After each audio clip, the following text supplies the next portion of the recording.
afternoon. I would like to introduce a new addition to our program, Cantonese Opera Mini Lesson Number 1. My name is Melanie Mar, Ma Wei Mei. 大家好，我叫 Carissa Yu 余彩蘭，同埋今日想介紹俾大家我哋嘅新節目粵劇知多少第一場。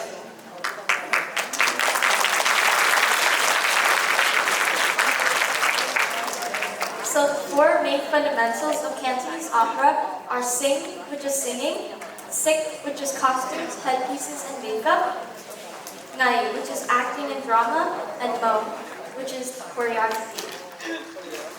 咁我哋介紹我哋廣東粵劇嘅有4部分：聲、色、藝同舞。咁聲咧就係代表唱歌，色就係代表啲戲服啊、化妝啊、頭飾。藝就係表演嗰方面，藝術就係我哋嘅動作啊、表情，同埋第4個舞咧就係武術，即係耍功夫嗰類。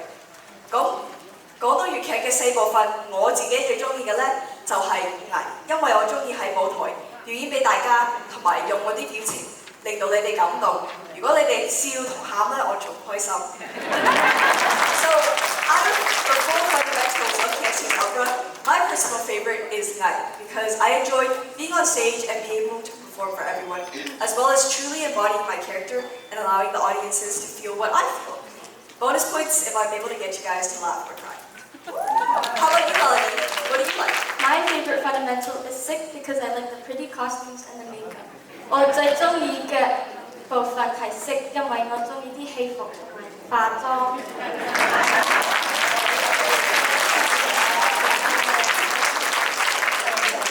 So, in Cantonese opera, there's distinct singing voices between the male, sung, and female, dan.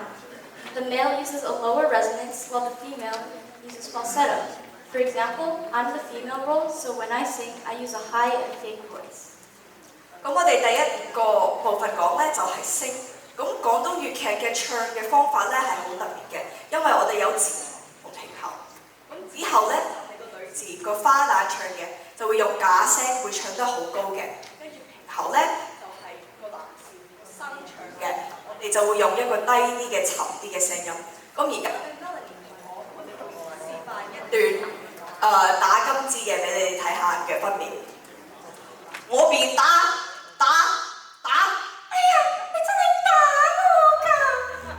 So through that short excerpt from Da Gamji, in which the concert strikes his wife, we kind of demonstrated the differences between the two singing types depending on the role and character that they're playing. So, some of you might be curious on how we learn Cantonese opera since we're ABC, American-born Chinese. Even though some of us speak Cantonese at home, we can't read or write Cantonese. So how I learned is writing pinyin on the lyrics so I can pronounce it correctly. How about you, Carissa? That's also how I learned. So we come up with our own English phonetics and then we'll annotate it on our lyrics in order to help us memorize and pronounce these difficult Chinese characters correctly. Especially with Cantonese opera in which the lyrics are so intricate and almost Shakespearean at times, it's also really important for us to make sure that we understand the meaning since it's not colloquial, everyday Cantonese. And so what we do is we will also sit down with our opera sifu, our master, or our parents to be able to really understand and dissect each line so we can properly express our emotions. 咁咧，你哋可能想知道我哋全部其實都係 ABC 喺美國出世長大，我哋點樣學咁難嘅廣東粵劇歌詞咧？咁其實咧，我哋都係用拼音，我哋會自己發明我哋自己嘅拼音，跟住寫喺個曲上邊嚟咁樣記同埋咁樣發音發得啱嘅。咁發音同埋啲歌詞之外咧，我哋都要明白個故事點樣解，所以我哋可以用啲表情同埋帶出一個表演俾你哋。所以我哋會同我哋啲阿媽阿爸啊，或者同師傅坐低靜地學啲歌詞同埋佢哋嘅意思。And that concludes our first meeting lesson. Thank you.